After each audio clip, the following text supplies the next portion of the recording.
నమస్తే, welcome to or political. నేను మీ journalist నవత. కడపలో పేరు మార్పు సెగ.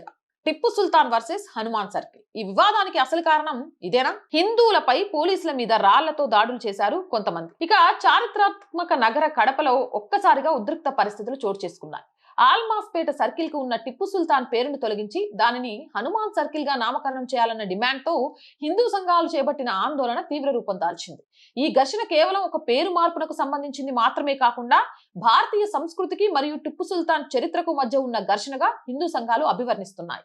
భారతీయ దృష్టిలో ఎందుకు వివాదాస్పదుడు అంటే భారతదేశానికి టిప్పు సుల్తాన్ కి ఉన్న సంబంధం అసలు ఏంటి? అతని ఈ దేశ శత్రువా లేక మిత్రుడా అనే చర్చ మళ్లీ తెరపైకి వచ్చింది. మైసూరు పాలకుడైన టిప్పు సుల్తాన్ గురించి హిందూ సంఘాలు ప్రాథమికంగా కొన్ని అంశాలను లేవనెత్తుతున్నాయి.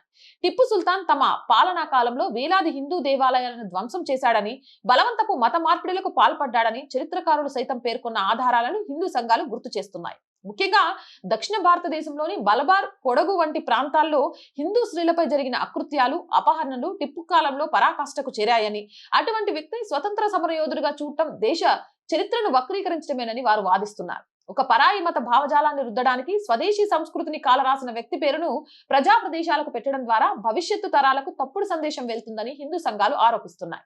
సంస్కృతికి మూలాధారం ఈ నేపథ్యంలో భారతీయ సంస్కృతికి నిబద్ధతకు రక్షణ చిహ్నంగా భావించే హనుమంతుడి పేరుతో ఆ సర్కిల్ ని హనుమాన్ సర్కిల్ గా పిలవాలని వారు డిమాండ్ చేస్తున్నారు. ఒక దేశద్రోహిగా పరిగణించే వ్యక్తి పేరు కంటే భారతీయ ఆత్మకు ప్రతిరూపమైన హనుమంతుడి పేరు ఉండడమే సముచితమని వారు స్పష్టం చేస్తున్నారు. అసలు ఏం జరిగింది అంటే, శుక్రవారం ఆల్మాస్పేట్ సర్కిల్ వద్ద టిప్పు సుల్తాన్ పేరును కొనసాగించడాన్ని నిరసిస్తూ హిందూ సంఘాలు నినాదాలు చేశాయి.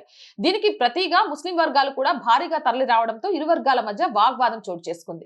ఈ క్రమంలో జరిగిన పరస్పర రాళ్ల దాడిలో పరిస్థితి అదుపు తప్పింది. పోలీసులు జోక్యం. ప్రస్తుతం పరిస్థితి శాంతి భద్రతలను కాపాడేందుకు పోలీసులు లాఠీ చార్జ్ చేసి ఆందోళనకారులను చెర్రగొట్టారు. ప్రస్తుతం ఆ ప్రాంతంలో 144 సెక్షన్ తరహాలో భారీ పోలీస్ బందోబస్తు ఏర్పాటు చేశారు. నగరం అంతటా ఉద్రిక్తత కొనసాగుతున్నప్పటికీ హిందూ సంఘాలు మాత్రం తమ డిమాండ్ విషయంలో వెనక్కి తగ్గేది లేదని స్పష్టం చేస్తున్నాయి. ఇక నేను చెప్పదలుచుకుంది ఏంటంటే, చరిత్ర అనేది కేవలం గతం కాదు, అది వర్తమాన భావోద్వేగాలను ప్రభావితం చేసే శక్తి. టిప్పు సుల్తాన్ లాంటి వివాదాస్పద వ్యక్తుల గుర్తులను తొలగించి స్వదేశీ సంస్కృతిని ప్రతిబింబించే పేర్లను పెట్టాలనే డిమాండ్ ఇప్పుడు కడపలో ఒక పెద్ద చర్చకు దారితీసింది. ప్రభుత్వం మరియు యంత్రాంగం ఈ సున్నితమైన అంశాన్ని ఎలా పరిష్కరిస్తుందో వేచి చూడాలి. అండ్ రోజు చెప్తుందేనండి, our group of channels, our voice, our political, our Samskriti, మూడు మన ఛానల్సే. So please subscribe our channels. Content బాగుంది అనిపిస్తే లైక్ చేయండి, షేర్ చేయండి. మీ అభిప్రాయం ఏదైనా నిస్సంకోచంగా కామెంట్ సెక్షన్ లో పెట్టండి. ఆర్థికంగా ఆర్ వాయిస్ కి చేయుతగా నిలవండి. మీరు చేసే చిన్న సహాయమే ఈ ఛానల్ ముందుకెళ్ళడానికి ఉపయోగపడుతుంది. ఆర్థికంగా సపోర్ట్ చేయాలి అంటే సబ్స్క్రిప్షన్ పక్కనే జాయిన్ అనే బటన్ ఉంది. 1 to 5 లెవెల్స్ ఉన్నాయి. ఏదో ఒక లెవెల్లో సపోర్ట్ చేయండి. లేదా స్క్రీన్ మీద గూగుల్ పే, ఫోన్ పేతో పాటు అకౌంట్ డీటెయిల్స్ ఉన్నాయి. మీకు తోచిన సహాయాన్ని అందించండి. వ్యాపార ప్రకటనల కోసం 8328500576 నెంబర్ని సంప్రదించండి. జై హింద్, జై భారత్.